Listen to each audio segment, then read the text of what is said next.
Okay, I'll try to get it right this time. Welcome to the first meeting of the month. Glad you're all here, and we welcome your comments or your presence. So, first point on the agenda is to have comments from the floor. Do you have anyone signed up? Bob Slutzauer. Bob? Thank you for the opportunity to speak to the board. My name is Bob Schletzauer Jr., Town of Palatine. In the latter part of last year, I talked to you about veterans exemption, and specifically exemptions for Cold War people who served in the Cold War. The school board did pass an exemption, and what was passed was the alternative veterans exemption. Now, the government does not make things easy. The easiest distinction I can tell you between the alternative veterans exemption and the Cold War veterans, if you got the alternative, it means you were in actual combat, okay? And if you were in the Cold War, you weren't engaged in combat. And the Cold War period runs from September 2nd, 1945 to December 26, 1991. And when the Korean War was active, it was combat, then those people fall under the alternative veterans exemption. And now they're at peace over there, truce is what it's called, and they're looking at each other across lines. Instead of my division being sent, well, at that time it would have been sent to Vietnam, which was active at that time, my division was instead sent to Europe. And at that time, we looked at the Eastern Bloc countries, and I think it was in 1963 that in Berlin, Khrushchev ran Russian tanks up to the border in West Berlin and said that the United States and its allies had to withdraw from West Berlin, gave an ultimatum. And John Kennedy was president, and he rode the U.S. tanks up there to face them off. And how close was that to an actual war? All you needed was some gunner in a tank with a nervous finger and fire a shot. But it was a psychological war, the same as it is Korea today. And the alternative veterans exemption was a New York State law, section 458-A. When I spoke last year, the Cold War veterans exemption is section 458-B. And as that law was originally written by New York State, there was a time limit of 10 years. After 10 years, it was no good anymore, but they did away with that, and now there's no time limit. And other towns have followed that example to pass the Cold War exemption and no time limit. And I have a copy of 458B, which I will give to you, and I ask for the board to consider passing the veterans exemption for Cold War veterans. Thank you. Okay, well, I'll just tell you that we will we'll certainly have that on a future agenda and for full discussion. And then we'll get back to you directly, but also you'll hear it by seeing the minutes on the website or watching the video. Bob wears hearing aids. Can you repeat what you said, please? I said that we will certainly have a discussion about his request at a future meeting, and then the results, we'll certainly get back to you directly, but also the results of that discussion will be on our minutes and plus on the video, which is posted online. Okay, thank you. Thank you. Next. Patty Frank. This is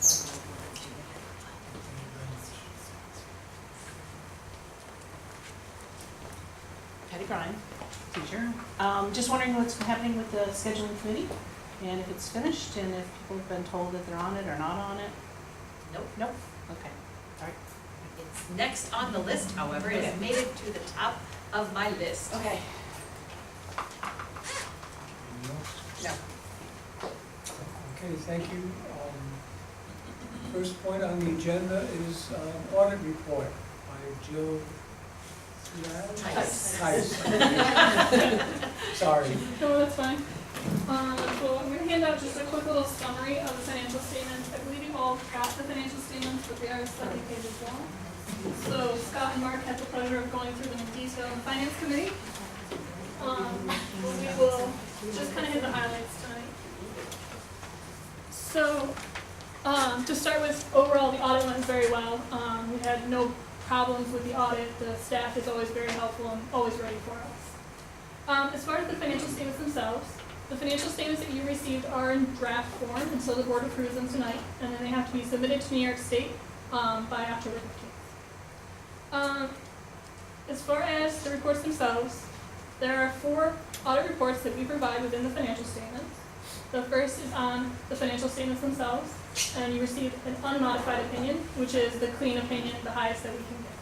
And that is what the district has received in the past. As far as just the summary, pages 3 through 11 is the management's discussion and analysis section, and that is more of a narrative about the financial statements, gives more of a summary and some comparative information. As far as some changes for this year, the biggest change this year related to what's called other post-employment benefits. So the district is contractually required to provide health insurance to retirees under some of the contracts.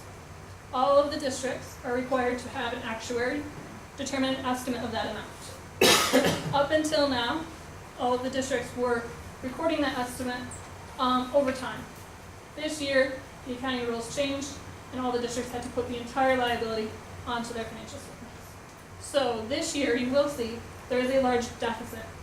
That is due to this other post-employment retirement benefits.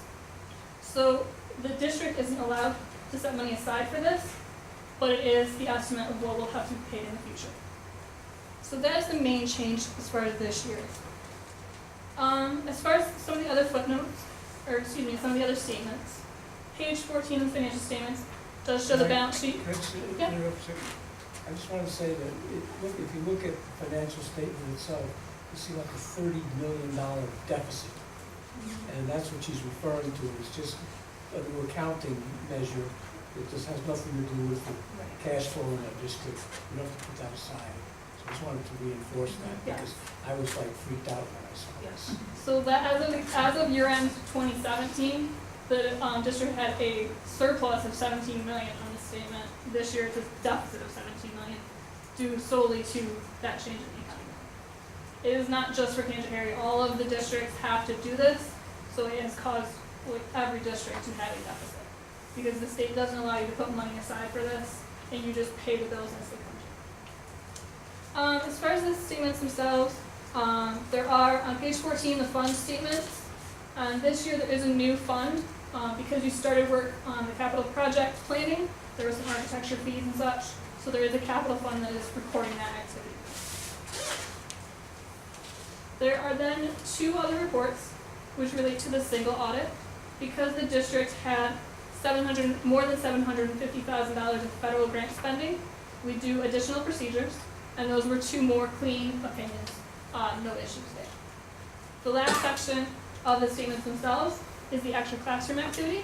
That is the club money, so it's the student money, but the board has oversight. And that is what is called a modified opinion, just due to the fact that we can't prove that all money that is collected is submitted to the central treasury. And that is the same opinion that we give to all of our districts.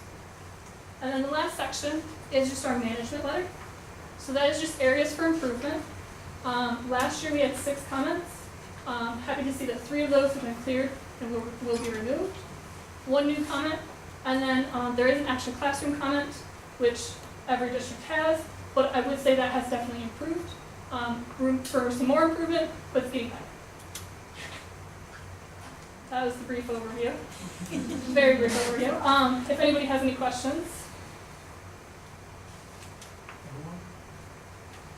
I just want to tell you that we had a fairly lengthy meeting, was it last week? And we went over a lot of details of the audit, and basically, we were satisfied that it was in fact, clean audit and that things were where they should be. So I just wanted to share that with you this week. It's definitely probably an hour and a half of going through it. Okay, if there's no other questions, thank you very much. Thank you. Thanks. Accept, Okay. motion to accept it. Is there a motion to accept? I'll second it. Any further discussion? All in favor? Aye. Opposed? Abstained? Thanks, Jill. Thank you. Okay, the next thing is the Finance Committee. And the first thing was the audit report, but the second, and I'll just, before we get it, is this going to include a class thing? Yes, it does. Yes. I promised you I wouldn't do this, but I just want you to know, before we get into the class question, which has to do with us having our money sitting somewhere else at a different interest rate. Our interest rates currently are anywhere between 2/100ths of 1% and 1/10 of 1%. That's the high point. So with that, I will pass it on to Leah to talk about what we are planning to do with our money. Yes, later on, in tonight's meeting, there's a resolution to accept a collaborative resolution to move some of our money into these new accounts, which will get us a lower interest rate. So we're ready to do that now. Just to further, fill that in the blank there, as opposed to now where we are getting hundreds of dollars a year on our accounts, which all of them, which add up to maybe $1,000, $2,000, with this new place that we would put our money, we would be getting close to $60,000 a year. So it would basically help underwrite hiring a new position or many other things that, so it's not chump change, it's significant dollars. And the thing that's really attractive about it as well, not only do a lot of school districts use this, but you can put money in, take money out with no penalty or extra fees. It's, a free-flowing account, so it's not gonna, cause any hardships or constrictions to our use of or access to the funds. So, I can just tell you that both Scott and I would highly recommend it as a move that we should make, and it seems like, Yeah, it's expensive. okay, so the next point, is there anything else there? No? The next point, is student representative. Take it away. Okay, so I had a few additions, but I must have submitted it too late. Would you rather I spoke about the original or? Why don't you go with the original, we could add those other things on to the October 23rd meeting. Okay, that sounds fine. Will they finally? What? Will they time out, Kevin? So just an update on the share table. It's going very well. There's always food on it, and the janitors are keeping up on it very well, and students are taking advantage of it. Food is not being wasted, so that's very good. Update on printers. Printers are working with some minor occasional delays, but my friend actually came up to me today and gave me his resume, and it looked like this, which is just gibberish. So Okay. so I just wanted to make you aware of that. And then concerns. Someone requested that we could try having 2 lunch lines instead of 1, because some of the lunches, because we only have 3 lunches, 1 lunch has to be 2 grades put together, and that happens to be the first lunch, which is also the lunch that many students that are in clubs attend, so that they can have 2 consecutive 20-minute blocks. So sometimes that line is just way too long, and maybe having 2 lines make it so students could get their lunches earlier.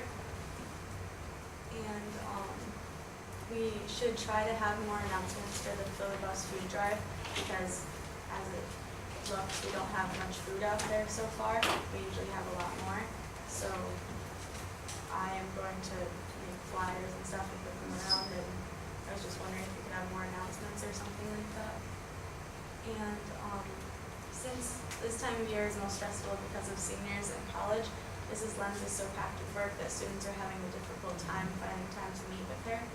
And I don't know the solution for that, but many students have told me that. Okay. Good. Driver's ed, I don't think there's anything we can do about this because this is a new thing. Could I suggest, rather than you going through, why don't we, if there's a response, why don't we do it as you raise the questions? I think it might make more sense that way, okay? So, anything on the lunch line? So on the lunch lines, if students want to participate, I think this is a great topic for the principal's cabinet. We did do some work in the cafeteria this summer to perhaps allow for 2 lunch lines. So I would suggest, since the principal's cabinet already has a good relationship with Mrs. Dallin Brody, talk with her about that, because because she can help make some of those things happen.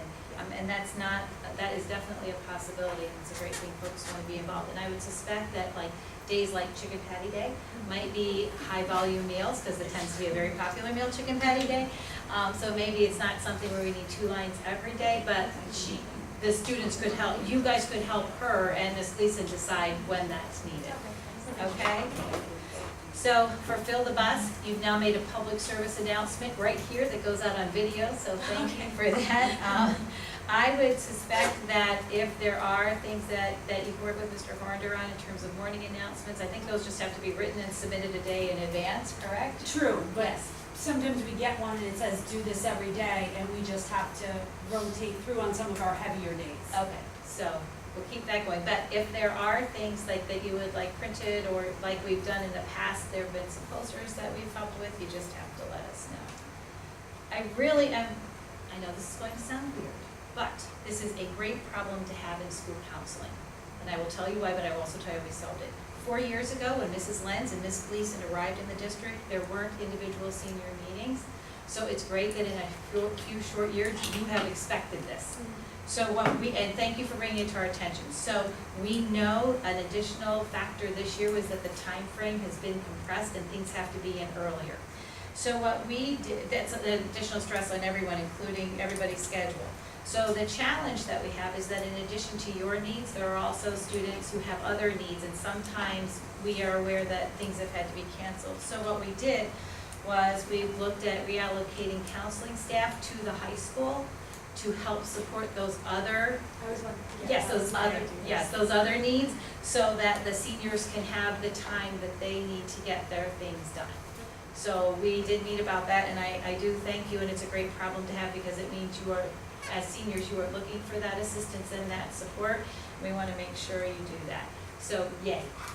And so hopefully the additional counseling staff will help mitigate the need to cancel and reschedule because somebody else has a different need. If you would let us know how that's going, that would be great. Okay, so the driver's ed during school, this is the first year it's happened, but it's just taking students out of their actual classes, and it's not going very well for Out of their actual classes? every once in a while, because the teacher, Mr. Lathers, I believe it is going away for 3 weeks or something like that. They've been taken out of 4th block, I believe, and then going back again for 5th block. Oh. That's only on 8 days, I think. Okay. I think there was also a concern about, let me make sure I have it right, about the clubs meetings and that as well, so some other things. So I'll check in, I think he's only here on 8 days, correct? Well, he gave me a schedule Okay. of when he was doing some makeups to get ahead, because he didn't want to create issues with his absence, which we knew about ahead of time. And so to my knowledge, there were some students who agreed to come in at 7 a.m. and do drives, There were students who got permission from various guided studies teachers to do a day other than C, if it worked out. And now again, this is what the kids in that group and Mr. Lathers said. And then some of the kids who drive 6C with him have a study hall 6A. And so he has done some opposite days, but to my knowledge, nothing that was supposed to take kids out of classes. So we'll just have to check on Mhm. that. Okay, let's check on that. What I was gonna say was that, this is a new endeavor, so we appreciate you bringing to our attention the bumps in the road. There's a couple of things about, we'll look into the days, and I have the wrong day, letter days, I still can't keep them all straight, so, whatever the letter day is. But in terms of extra clubs and extracurricular activities, one of the things I think we could do is to ask the students to reach out to their club advisors. There are a couple of different things that could happen, and I'm gonna share this with the club advisors in an email. We do have a club meeting calendar, maybe that could be modified. The board last year did provide some money for after-school transportation, so some of the clubs may choose to meet after school. And I also would offer a third opportunity, which is we now have Google Classroom and we opened up Google Hangouts. So students and advisors could choose to do a Hangout meeting, and if they need support with how to use Google Hangouts, we have people who can do that. So it's just a matter of, okay, so we get this now, what's short term, and then as we move into the later fall, we'll be evaluating the whole driver's ed during the day just to see how it's working and what other issues there might be. But thanks for that. I think there's some short-term things we could do to help out now. Thank you. And Google Hangout idea is good. I'm gonna bring that up to my club advisors. Yeah. We can help them if anybody needs help. You all probably know how to use it, but just in case. And then the last concern was that school buses aren't allowed to drop athletes off from their games, which I think this has been a recurring issue, but So, yes, this is also an adult shared concern. What we know is that athletes and parents are informed of the need to have for students to be picked up after practices and games, so that's part of the entry meeting. Sometimes it's the family's choice. We do have a structure in place for students to ride home with other individuals, so students don't have to go without transportation. We also have an expectation that coaches stay with students until we know they're home or how they're returning home safely. But what I thought we could do, there's short-term and long-term. Long-term, we have to look at the policy and the practices around that, and of course the expense. Short-term is, I'll ask the coaches and Mr. Dunn to reinforce with students and families the need for safety and to help maybe facilitate some rides home if students need it. Maybe just the students that are on the way to the school, so that could cut down on expenses. And some students, like on my soccer team, don't have parents that will come pick them up. Right. So maybe we could just accommodate to the students that need it. Somehow we could do it, yeah.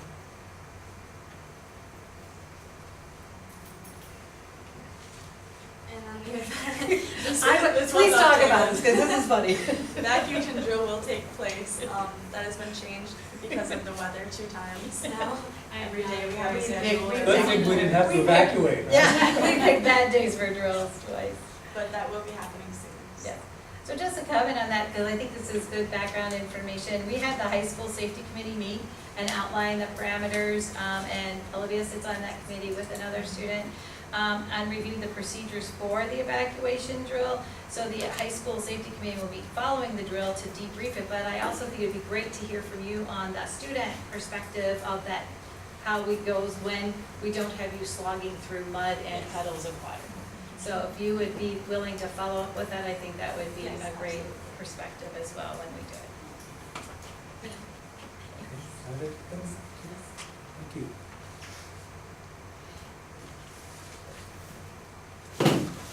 The next point, if I can put my glasses on, is the grade 3 board assessment results.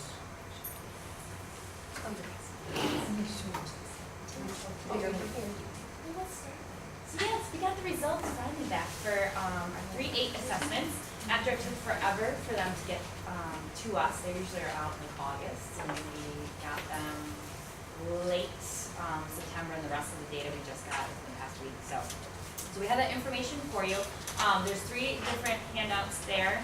The first one is I'm just gonna give a brief overview of district as a whole. So our 3 through 8, our elementary and middle school.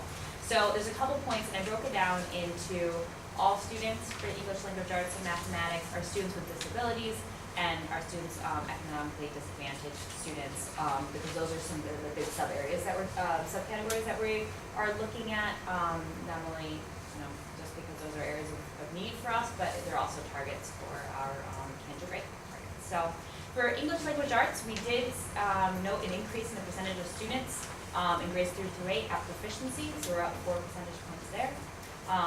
We also noticed an increase in the number of students with disabilities earning, a 2 from a 1. So we moved from students, we're moving them from a 1 to a 2, all right? So that's positive. Obviously, our next step is get them to that 3.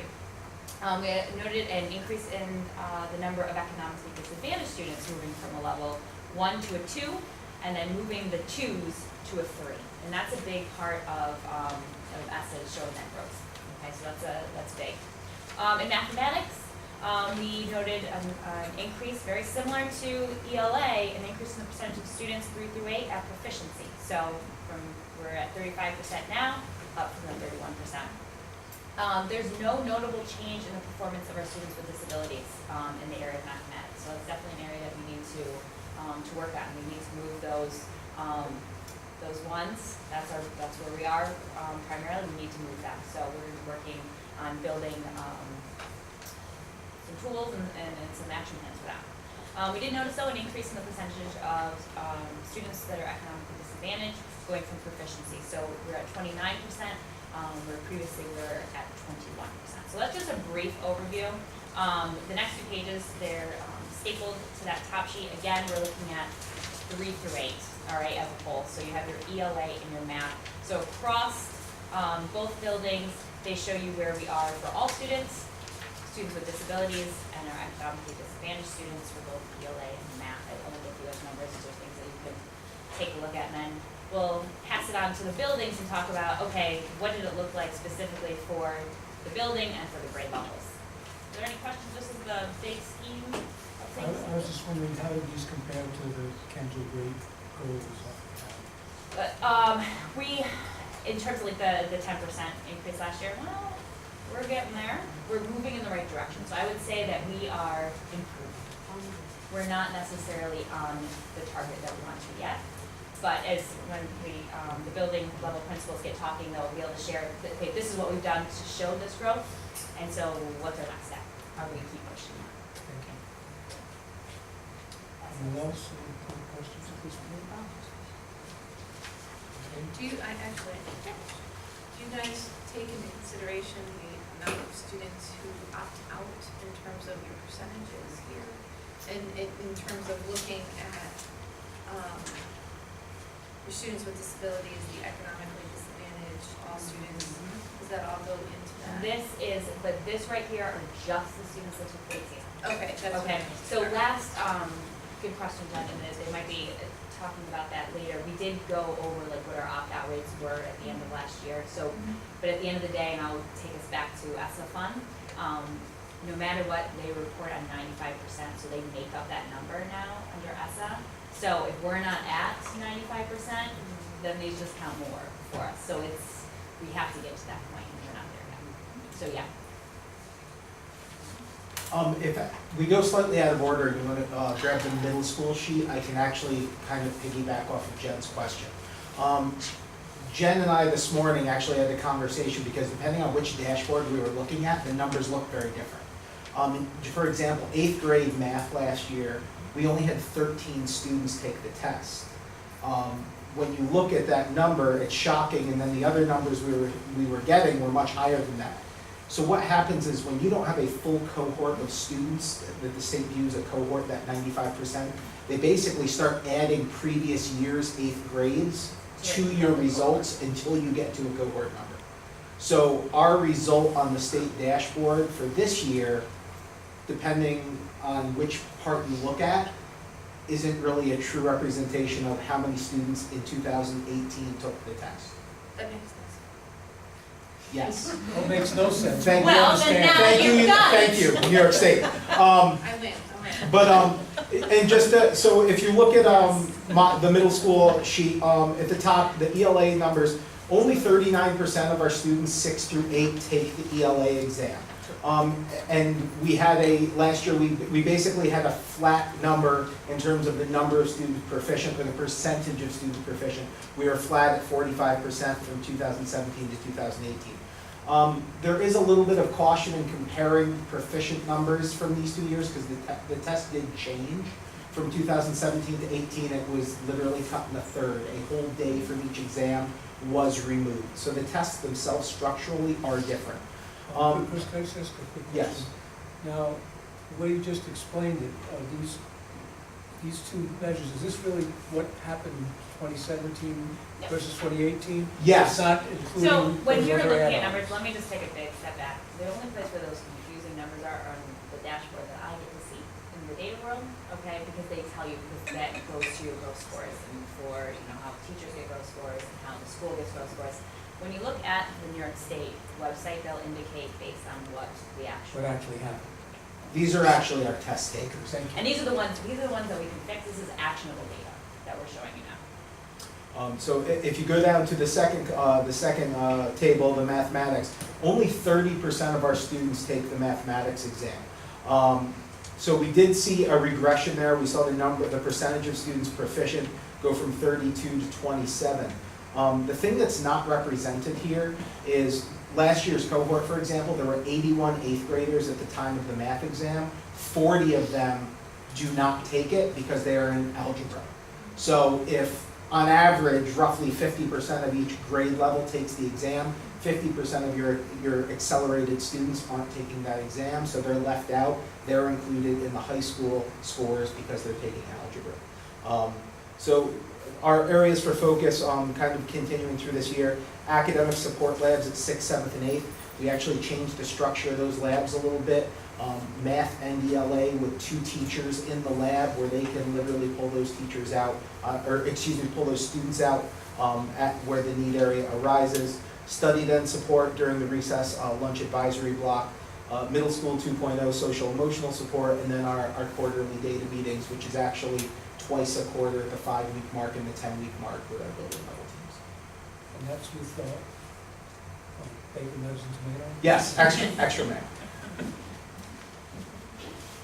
Okay, any questions for Chris? Okay. Thank you. Lisa, go ahead. At East Hill, I'm just very excited to see the growth of both ELA and math. Everybody's been working so hard, and we're working really with a comprehensive focus.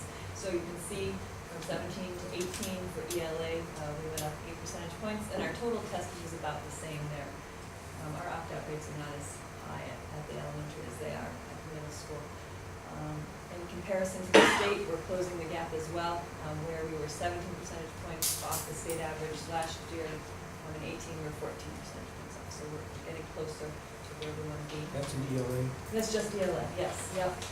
For math, our opt-out numbers do go down slightly, and I thought it was fascinating, they actually went down the same number of children. In 17, we went down from 148 took it in ELA, and then we went down to 140. It was the same difference there, from 144 to 136.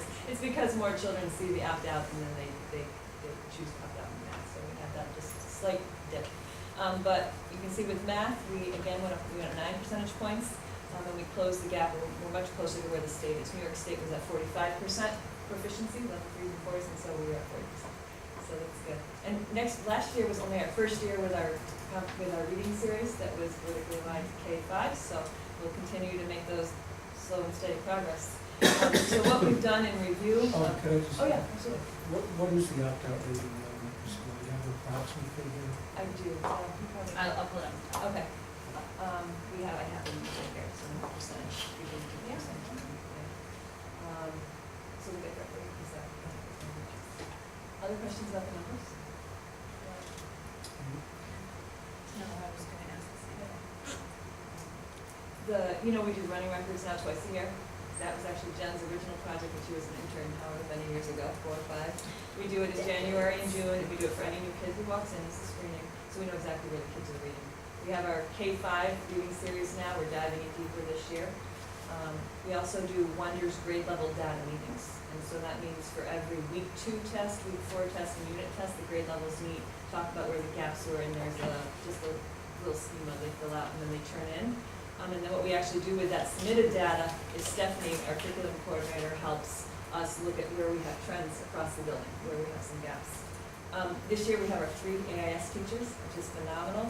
They meet their monthly grade level meeting, or their team meeting is when other teachers can submit names and data for kids who should have AIS. So now we have that monthly. And then last year we started this quarterly building-wide AIS team, and that's made up with Kelly Swart, who's in charge of our, we call it our school family support team of the CST and IST. Also some of our special ed teachers. So it's a bigger team to make sure that we're not missing anything, that we're not too focused. A broad view of AIS and reading at the building level. And then also I would say that the classrooms are calm, we're helping children self-regulate, we've got a real handle on social emotional growth, that learning is not being disrupted. And so that's how we can make these steps forward. Any questions? I just have one, I was just wondering about the wonders thing. Could you just give a short, talk about that, about why we're using it and how it's working? Absolutely. It came out of the results first when we realized that depending on who you had through elementary school, your experience with what you read and ELA skills that you learned could be quite different. Because we had some teachers that were very novel-based, some that just loved teaching writing, some that spelling was, every Friday, these were the lists. But we could have 3 teachers at a grade level and they all used a different spelling program. And so while I hated to take away, and we try to come up with a balance. Teachers need to have that creativity to do novels. For example, 5th grade, they're doing Harry Potter right now. And we certainly modified spelling lists for certain, for children in classes as well. But at least now, we all start with a basic, this is what is taught, and this is our vehicle for teaching. 23% opt-out. How much? 23%. Thank you so much. And if it would be helpful, maybe some of the teachers could actually talk about Wonders, but not only just Wonders, because we're not a basic school. We're here's where we start and here's how we make it exciting. So maybe they could do a presentation, some of the teachers could, at a future meeting. Especially dealing with how there's also that room for creativity. Mhm. along with this. Fifth grade would be a great. At least I think we do. We don't. Okay, so is that it then? Okay, thank you.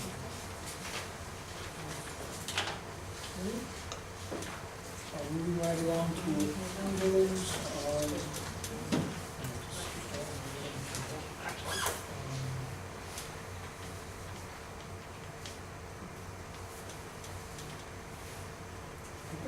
would it be okay to do this as a consent agenda? That's up to you, whatever you. I mean, if there's no objection. Would that be agreeable to everyone? Yeah, I just have a question about. Well, we'll discuss each of them individually, it's just we vote on them all as a group. Pardon? Which one? Which one? August you- 28 minutes. Okay, so let's just do the minutes, we'll just Okay. do the minutes separately. And then the rest is a consent agenda, okay? All right, so the August 28th minutes. Actually, I need a motion and a second to do first. Motion. Motion. Yeah, I'll second. So any questions or comments on the 28th?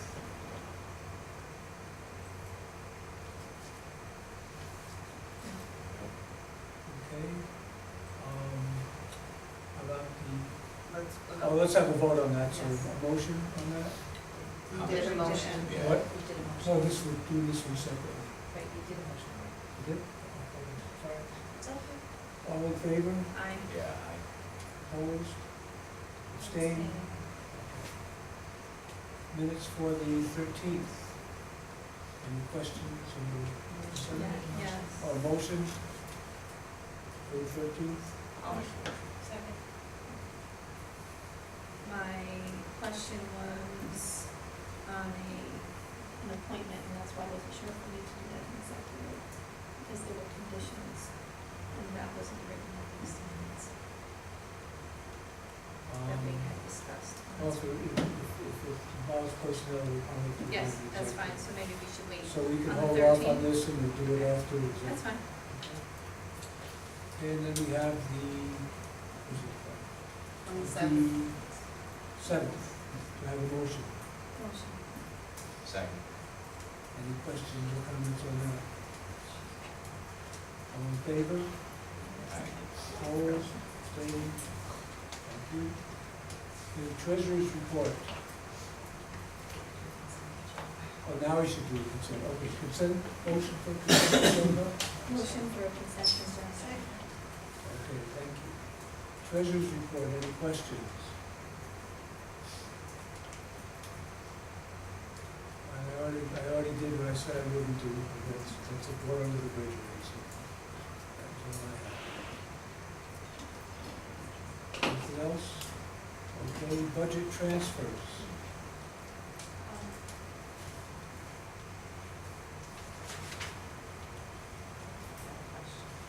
So while you're looking that up, I have a question.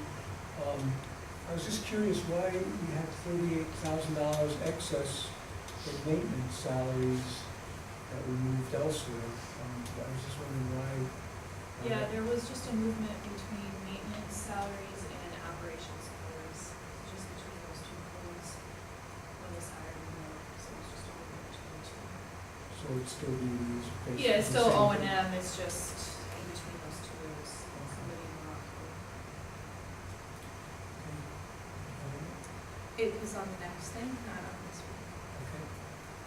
So moving right along to bills. Any questions on bills? That was my question. On the bills. I was just noticing it, it's probably because I'm new and I don't know.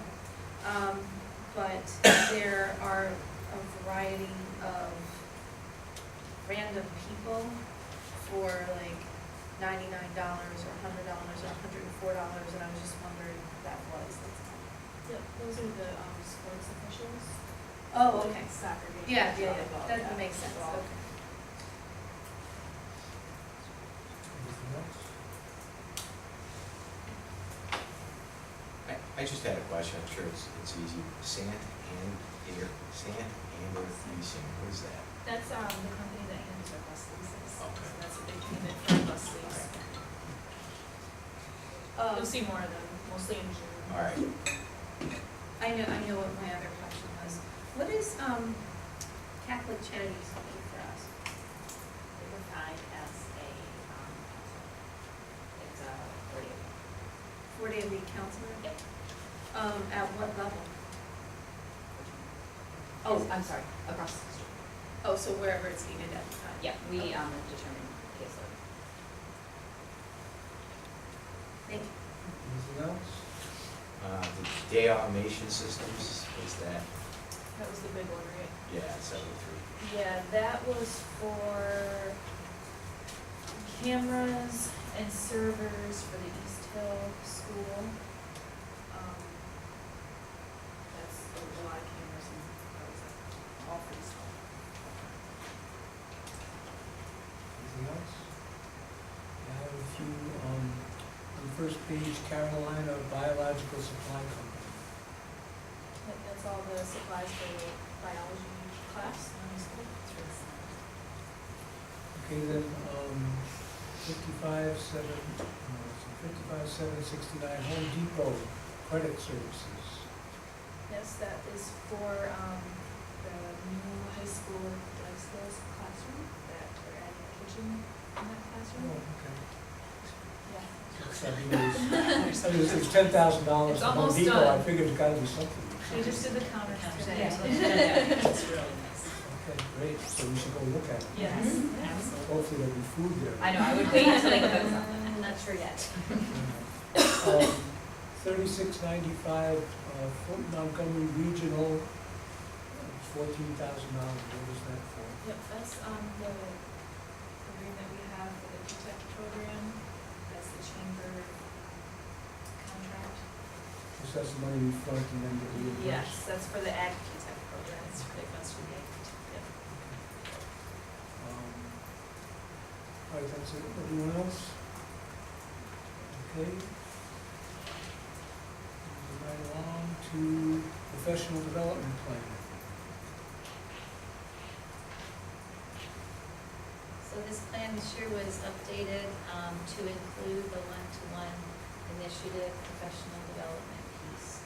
That's part of the board goal actions. The other goals in the plan are continuation goals. I have a question. I just ask one quick Yeah, one go before for that. it. What does CTLE stand for? That's continuing teacher leader education. So some of our teachers are in need of improving professional development hours to keep their certification. Teachers who are younger. So we have, our, part of our plan helps them improve those hours. So that's why it has to be double duty. Well, Okay, two questions. One is, who is creating the professional development? Who is making this? Who writes it? Yes. Well, I put it in the format. The work is done in concert with the building administrators, Oh, and then they work with their building staff. Okay. And one last question, and this actually comes from Scott.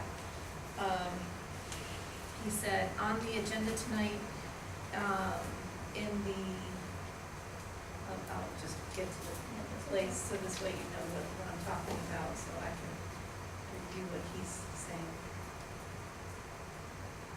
It's on page 3 on that. He said, it says provide training for secondary teachers on culture and climate. I'm trying to say where it says that. Culture and climate, classroom-based behavior strategies, self-regulation strategies, and restorative justice under professional development, 1.2 strategies and activities. And so he was wondering, how can that be if we haven't adopted restorative justice yet and are exploring what it is and how it might apply to our district? You can amend the plan, but if we start going down that road and teachers can accrue CTLE hours in it, you need to have it in your plan. So it's easier to put it in the plan and not do it. It's Then- easier to, Yeah, to get say it again? It's easier to put it in the plan and then amend the plan later to say, okay, we've made a different decision. That happens all the time in PD. But in the meantime, if we do choose to go down that road, then it would allow the training to be scheduled, and for those teachers who need the CTLE hours, they could accrue those hours in that training. So this is the plan. And then there's a lot of other things in there too, obviously. Does that make sense? I'm not sure if I'm following you, I'm just. That's okay. I'm trying to follow you. What you're saying is that it's easier for administrators to put that into the professional development plan. Right. Rather than insert it later. Because then it has to go back through board approval. It's easier, because we review this once a year, we look at it once a year. It's easier to have it in the plan and then say, okay, we're gonna change it. We didn't do it, we didn't get to it, we made a different decision. That happens. To reinsert it in the plan at a midpoint in time in the year or a later time, we have to revise the plan and then bring it back to the board for approval. I understand now what you're saying. Thank you for explaining that. I'm just not sure how comfortable I am, because that's just an area that we've been discussing at length about having that in there. So I'll let the other board members talk about it and see what they have to say. I don't know how Scott would feel either, because he's not here yet, and I know that's a hot topic and stuff. Well, the plan can be amended. I mean, they would just come back for board approval in the future. Which I'm comfortable with that. I don't know about what it's. I mean, that's okay too. It's just what path you wanna take. Well, I can say, speaking for myself, as everyone knows, I'm a strong advocate for restorative justice approaches to behavioral issues in the school. And so and it's in fact in our goals that we will explore restorative circles for the high school, which up to this point has not had restorative justice approaches to behavioral issues. So I mean, obviously, I don't think this would be implemented unless, we have explored that and approved and agreed that it was a positive thing for the high school to do. Obviously, we are already doing restorative justice approaches in the elementary school with great success, and it's being implemented in the middle school with, from what I understand, universal buy-in by the staff. Yeah. And so really, it's just a question of looking into its applicability to the high school and then discussing it with the staff and, administrators discussing it with the staff and Yep. seeing if that's something that would work and be of benefit. So You're talking about conscious discipline, right, at the no, elementary, it's middle school? conscious discipline is a specific program that is involved with restorative justice. In the high school, we're not talking about a conscious discipline program, we're talking about exploring the possibility of restorative circles. I can just tell you where that came from. I went to NISBA, New York State School Board Association, educational session on restorative justice approach to discipline. And one of the speakers there was the superintendent from the Schenectady School District. And they have implemented restorative justice circles in their high school and found, and he was just, really very convincing that it was a very positive and useful, way to approach discipline at that age level. And so, based on that mostly, and the response to it, in terms of the discussion of that educational session, I recommended that we put it in our goals, and we did. Again, it's something that we have to explore to see how applicable it would be to Canajoharie High School. But, I think it's certainly worth exploring, and then we can make that decision. So that's basically a great one, more lengthy. Let me just clarify for myself. So if we approve this plan, we are not approving restorative justice, we are approving exploring restorative justice. You're just approving the opportunity for people to look into it, take professional development, which might help in the decision-making process. It has to be in the plan for teachers who say someone chose to do something on their own time and brought back a certificate, say from the teacher center. We have a teacher center out of Albany. So say a teacher chose to do something on their own time. If the topic is included in our plan, then we can help them count those hours towards their continuing certification. It doesn't mean you have to do it. And remember, this is secondary level, so secondary level also includes the middle school. So those teachers are doing some work in the broader topic of restorative justice, a specific strategy, and that would be like with the restorative circles. So it's just a matter of how you want to go about it. We try to be as inclusive as possible because that helps teachers who need continuing CTLE hours. Okay. At this point, I feel comfortable. Mark summed it up. There's a difference between training and implementation. I just have concerns that that there's going to be implementation without the proper training, or we have people who aren't really qualified who are actually implementing it. We're not at that stage yet, from what I understand. So, the training. Anybody can be qualified at this point because A, we haven't made the decision, and B, that training has not occurred at that particular avenue of restorative justice. Yeah, so I mean, under that, or under this conversation, I feel comfortable with what's in here now. Any other questions or comments? I have one. At the bottom of each section is kind of a checklist. And one of the things that I was concerned about was, with the exception of the elementary school, the checklist all the other checklists did not have parent, family, community engagement checked.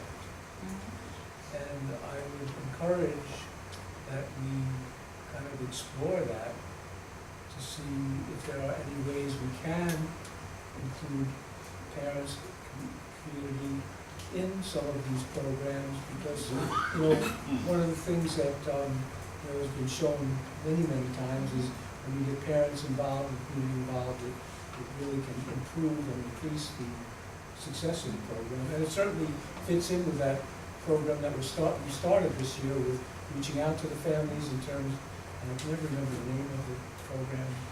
Home run? Thank you, home run program. It's playoff season, I should. Anyhow, no, but I think it would really enhance that, if we could figure out ways, to engage, parents and community in some of these efforts. So I would just encourage that when the leadership teams are discussing it, that be added to the discussion. Other than the elementary school, Georgia Tech. Although you could still discuss it. Okay, anything else? I had one question, it's probably minor. TEQ, I've drawn a blank on Yep, that. it's these, computer equipment company, that's the name of the Okay. company. They do the interactive flat panels, otherwise known as IFPs, formerly known as smart All boards. right, It's like alphabet soup. yeah. Thanks. Okay, so we can move on. Next thing is municipal cooperation resolution. That's the thing that we were referring to in terms of moving our money to get a 2%, you know, close to Better 2% percentage. interest. That's 2% without any decimal points in front Or a Sorry. or a percent of a percent. So are there any questions about that at this point? Okay, transportation contract. There are two of them. Any questions on either? Well, let's go one at a time. First one is, a 14-day, contract with Browns. It had to be redone. Penny, can you explain that? This was the emergency contract that we approved last month, but when state ed, I had the annual cost in there, and I know Scott raised that question last time, but they have changed again, so I had to redo that, and it also had started August 27th, even though, because this was P-TECH transportation, but even though they started August 27th, school year does not start till September 1st, so I had to redo that, from September 1st. So the two items then were the start date and then the actual cost of $5,544 for 14 days rather than the annual cost for the 93 days. And just as a reminder, this comes out of the P-TECH, the Ag P-TECH grant. This is the college students' transportation to SUNY goals. So we had to redo one. Any questions on that? Okay, then the second one is a 79-day contract. I'm sorry. We had to put this out for bid because it's a new contract. We did get 3 inquiries. Brown's was the only one that submitted, and their price did not change from the emergency contract. And it was a total of 93 days, so there's 79 days left. So. Okay, any And questions? what is this providing for the Ag P-TECH students to SUNY global scale? So this is out of the P-TECH grant that we just are the fiscal LEA for. Okay, move on. All right, then we have transportation request from Faith Bible.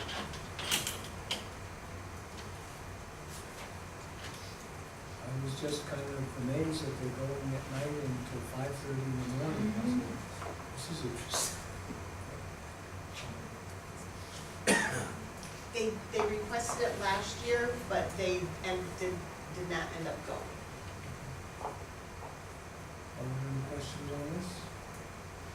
Do they pay for the transportation, or do we provide them? No, they pay the per mileage card, right, they pay the per mileage charge and the driver Oh, cost. so we just provide the actual vessel? Yeah. And the person's to drive it. Insurance as well. They have insurance. Okay, any questions on that?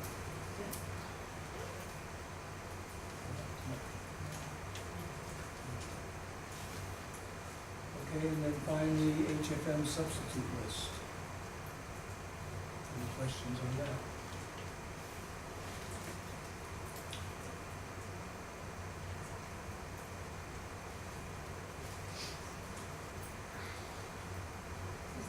Yes, I do, just based on what it says, that we're approving it each month. Is this all we have for subs, or is this in addition to another list? This, they changed the reporting format, so last month we approved everybody, and these are the new ones that, came on, added. They used to be highlighted in yellow on the complete report. Now we can run a report from the last time we ran it, and then these are the ones that were added. That's all. So that's different. I figured out Yeah, how like to do that. Yeah. And that would be good. I know we have a problem with that, but, you know, this is really. Okay, any questions on any of these? Okay, so we've had a motion and a second, so we can go ahead to a vote on D through I. All in favor? Aye. Opposed? Abstained? Okay, thank you. Old business. Student course exploration. So we've tried to think of different things to call this. This is the name we think for Olivia's idea around having opportunities for students to explore different courses in different content areas so they can see what they might be like or what they might learn more about from teachers. So Ms. Goodson, I'm gonna let you give a little more meat just to where the idea is right now. It's still under formation. And we're trying to come up with different ideas that seem to fit what I talked to the students in the principal's cabinet about, and then I will take those ideas back to them. So really what we keep sort of coming up to is there's two separate groups that I sort of think we need to have. One is for general information about electives that maybe students haven't taken before. And then there's a different area, because then I'm gonna use the example that we kept talking about, which was the different options that we now have, which are great for science, but that the students may not know about other than the description a ton.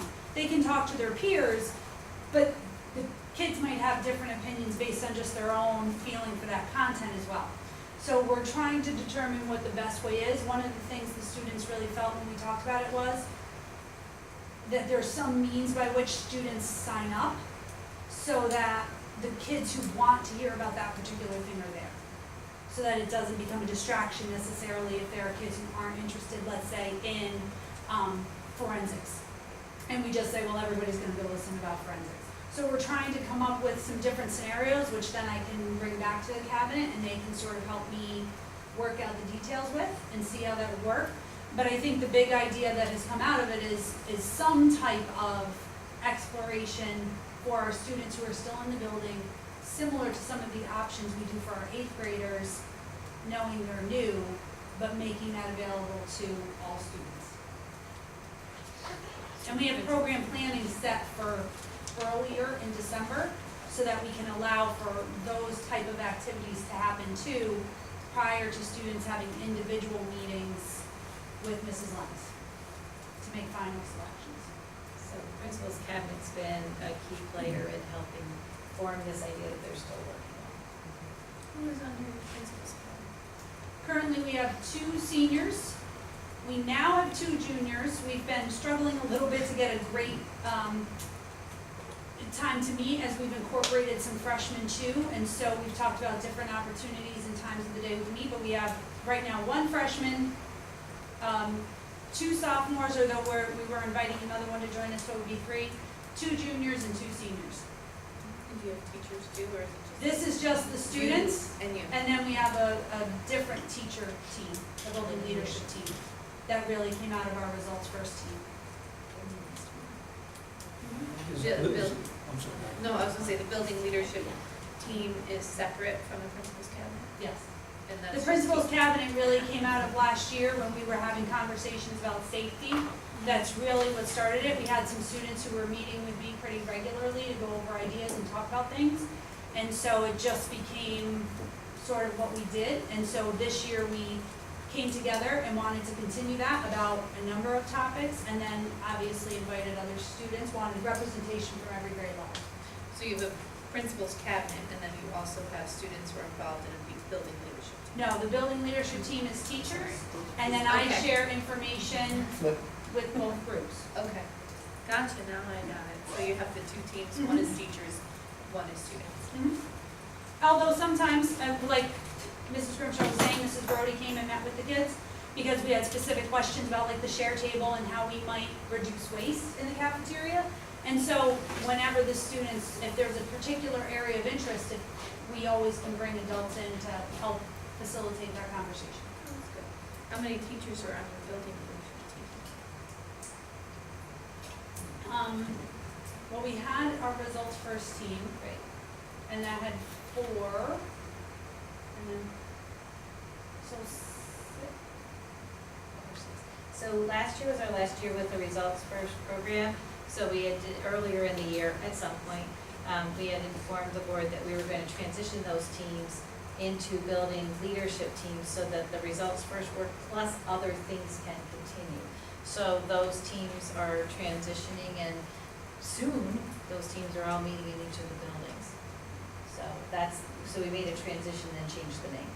Okay, so you have different building leadership teams in different buildings. Each building has one. Okay, that's what I was hearing, yeah, okay, thank you. One thing I would just ask is that when you do come up with an approach that we look here, Oh, yeah, for sure. okay, any other questions on the first point? Okay, moving right along to voting signs. Board of Elections will place additional signage at the high school. We reached out to them, so they will do that. And any questions there? Portable air conditioners.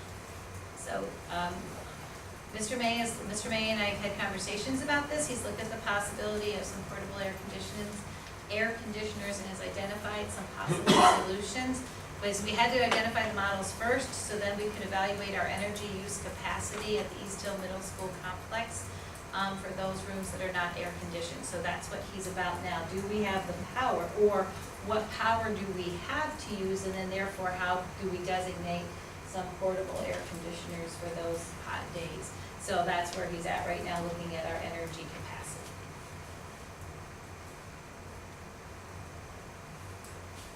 Any questions there?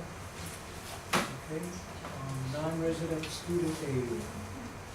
So we have policy 7131 in the district, which is our non-resident student policy. The purpose of that policy is to encourage students from other districts who meet the criteria in the policy to be positive additions to our student body. The criteria includes academic, behavioral, and attendance indicators. The second policy criteria is that the student add no additional burden to the district's financial picture. So this is important as the district in the past number of years, 7 at least, probably more, has set a zero tuition rate. So non-resident students who are part of classrooms and programs that the district is already funding, so we're already expending the funds, would generate the average state aid per pupil rate of $8,078. So because there's no additional cost, we already have the classrooms in place, we're already paying the teachers, the additional students would generate that average per pupil aid. Questions?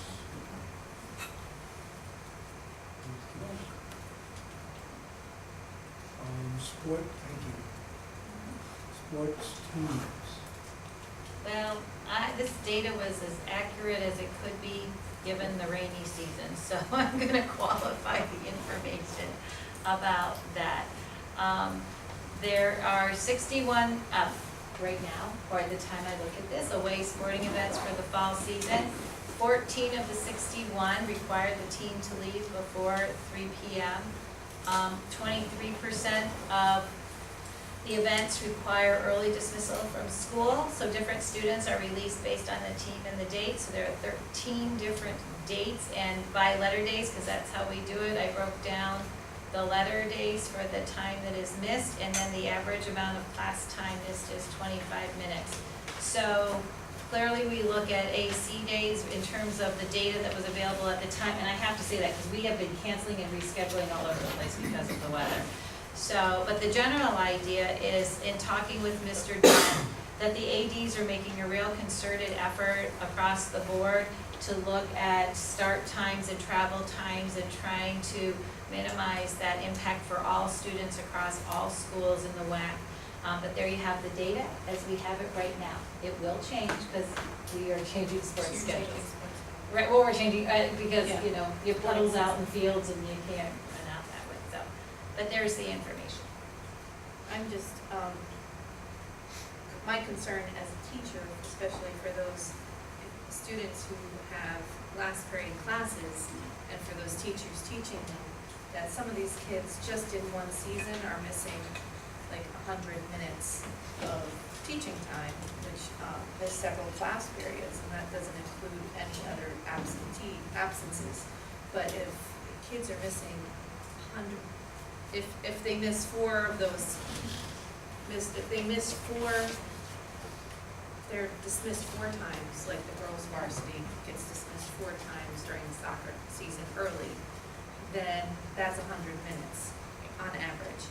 Right, 'cause you that use they're the missing. average. Yeah, I'm just using the average, you know, maybe some days it's 10 minutes, maybe some days it's more than that, but just going with that, and that's,